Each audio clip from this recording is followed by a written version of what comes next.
Hello বন্ধুরা, আজ আমি রান্না করব বাটা মাছ দিয়ে আলু বাগুন দিয়ে বড়ি দিয়ে তরকারি।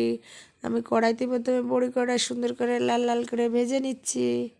তারপরে একটা কড়াইতে তেল দিয়ে লবণ হলুদ মাখানো মাছগুলো ছেড়ে দিচ্ছি এক এক করে।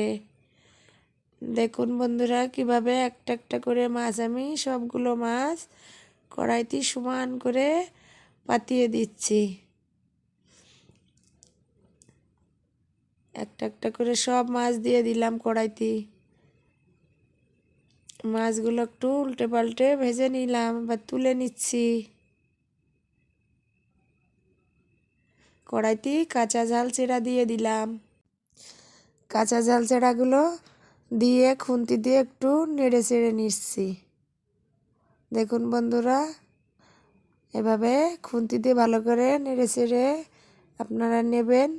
তারপরে আলুগুলো টুকরো করা আলু আমি কড়াইতে দিয়ে দিলাম, দিয়ে খুন্তি দিয়ে আবার সুন্দর করে নেড়ে নিয়ে একটু লবণ দিয়ে দিলাম, একটু লবণ দিলাম, দিয়ে একটু হলুদ গুঁড়ো দিয়ে দিলাম, দিয়ে আমি আবার খুন্তির সাহায্যে সুন্দর করে এভাবে উল্টাপাল্টা করে নেড়ে চেড়ে নিচ্ছি। এভাবে আলুগুলো ভাজা হওয়া পর্যন্ত আমি সুন্দর করে একটু নেড়ে টেড়ে নেব, যাতে আলুগুলো লাল লাল করে ভাজা হয়। দেখুন বন্ধুরা, আলু ভাজা হয়ে গিয়েছে। আমি এবার কিছুটা জলও দিয়ে দিচ্ছি। জল দেওয়ার পরে আমি আর সামান্য পরিমাণ লবণ দিলাম, আর এর সামান্য হলুদ গুঁড়ো দিয়ে দিলাম, দিয়ে খুন্তির সাহায্যে নেড়ে নিলাম। দেখুন বন্ধুরা, মাছের ঝোলটা প্রায় ফুটে আসছে। আমি ভেজে রাখা বড়িগুলো দিয়ে দিয়েছি। এবার বেগুনগুলো বানিয়ে রেখেছিলাম, সেগুলা বেগুন সব এক এক করে কড়াইতে দিয়ে দিচ্ছি, দিয়ে ভালো করে খুন্তি দিয়ে আমি নেড়ে নিচ্ছি। এভাবে কিছুক্ষণ ফুটবে। এভাবে ফুটে উঠেছে ঝোলটা। এবার আমি ভাজা মাছগুলো একটা একটা করে ঝোলের ভিতরে ছেড়ে দিচ্ছি। দেখুন বন্ধুরা, সব মাছগুলো ছেড়ে দেওয়া হয়ে গিয়েছে। আর একটু নেড়ে নিলাম, নিয়ে আমি এবার ঢাকনা দিয়ে ঢেকে দিচ্ছি কিছুটা ফোটার জন্য। এবার আমি তরকারি সোমবারে দেবো, তাই নামিয়ে নিলাম।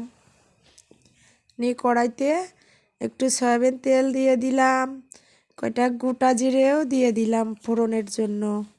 জিরেটা কালো হওয়া পর্যন্ত আমি অপেক্ষা করব। দেখুন বন্ধুরা, জিরেটা কালো হয়ে আসছে।